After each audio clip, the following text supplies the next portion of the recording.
محمد اسد کی تفسیر the message of the قرآن میں سورہ فتح کی تشریح ایک خاص تاریخی اور نفسیاتی پس منظر میں کی گئی ہے۔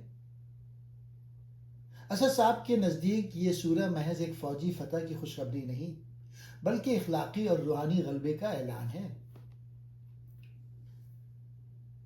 محمد اسد اس بات پہ زور دیتے ہیں کہ اس سورہ کا نزول سورہ حدیبیہ کے موقع پر ہوا، جسے بظاہر مسلمانوں نے اپنی شرائط کے خلاف محسوس کیا تھا، مگر قرآن نے اسے فتح مبین یعنی واضح فتح قرار دیا۔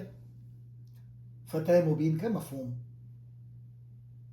پہلا نقطہ، محمد اسد کے نزدیک یہاں فتح سے مراد زمین کا ٹکڑا جیتنا نہیں ہے بلکہ دلوں کی فتح اور اسلام کے پیغام کا دشمنوں کے درمیان امن کے ساتھ پھیلانا ہے۔ صلح نے مسلمانوں کو وہ موقع فراہم کیا کہ وہ تلوار کے بجائے اپنے کردار اور دلیل سے لوگوں کو متاثر کر سکیں۔ اسد صاحب اسے اسلام کی سب سے بڑی سیاسی اور اخلاقی جیت قرار دیتے ہیں۔ دوسرا نقطہ، محمد اسد دلوں کی اطمینان سے مراد وہ روحانی قوت ہے جو اللہ مومنوں کے دلوں میں نازل کرتا ہے تاکہ وہ تنگی اور مشکل کے حالات میں بھی ثابت قدم رہیں۔ جب صحابہ صلح کی شرائط پر پریشان تھے تو اللہ نے ان کے دلوں کو سکون دیا تاکہ وہ اس دور رس فیصلے کی حکمت کو سمجھ سکیں۔ تیسرا نقطہ، بیعت رضوان اور وفاداری، آیت 10۔ اس آیت میں اللہ نے فرمایا کہ رسول کے ہاتھ پر بیعت کرنے والوں کے ہاتھ پر اللہ کا ہاتھ ہے۔ محمد اسد اسے ایک روحانی استعارہ قرار دیتے ہیں۔ ان کے مطابق اس کا مطلب یہ ہے کہ جب بندہ حق کی راہ میں اپنی جان کا سودا کرتا ہے تو اسے براہ راست اللہ کی تائید اور حفاظت حاصل ہو جاتی ہے۔ چوتھا نقطہ، اعرابیوں کا رویہ اور مصلحت۔ محمد اسد یہاں ان لوگوں کا ذکر کرتے ہیں جو پیچھے رہ گئے تھے۔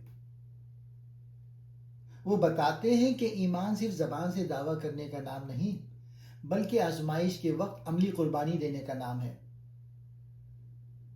اسد صاحب کے مطابق ان لوگوں کے پیچھے رہنا دراصل ان کی نفسیاتی کمزوری اور شک کی عکاسی کرتا تھا کہ شاید مسلمان کبھی واپس نہ آ سکیں۔ پانچواں نقطہ، خواب رسول اور مکے میں داخلہ۔ محمد اسد لکھتے ہیں کہ اللہ نے نبی کریم کے خواب کو سچا کر دکھایا۔ مکے میں داخلہ طاقت کے بل پر نہیں بلکہ امن اور سلامتی کے ساتھ ہونا مقدر تھا۔ اس سے یہ سبق ملتا ہے کہ اللہ کے وعدے وقت آنے پر ضرور پورے ہوتے ہیں، چاہے بظاہر حالات کتنے ہی مخالف کیوں نہ ہوں۔ چھٹا نقطہ، صحابہ کی صفت اور عالمگیر مشن۔ سورہ کے آخر میں محمد اسد صحابہ کرام کی دو اہم صفات بیان کرتے ہیں۔ پہلے، باطل نظریات کے خلاف سخت اور مضبوط۔ دوسرا، آپس میں انتہائی نرم دل اور ہمدرد۔ اسد صاحب کے مطابق ایک مثالی مومن وہ ہے جس کی عبادت یعنی رکوع و سجود اس کے چہرے اور کردار سے جھلکے اور جو معاشرے کے لیے رحمت کا باعث بنے۔ خلاصہ سورہ، محمد اسد کی نظر میں یہ سورہ ہمیں سکھاتی ہے کہ حقیقی کامیابی صبر اور امن میں ہے، اور اللہ کی مدد ان لوگوں کے ساتھ ہوتی ہے جو مشکل وقت میں اپنے لیڈر پر اعتماد کرتے ہیں اور اپنے نفس پر قابو پاتے ہیں۔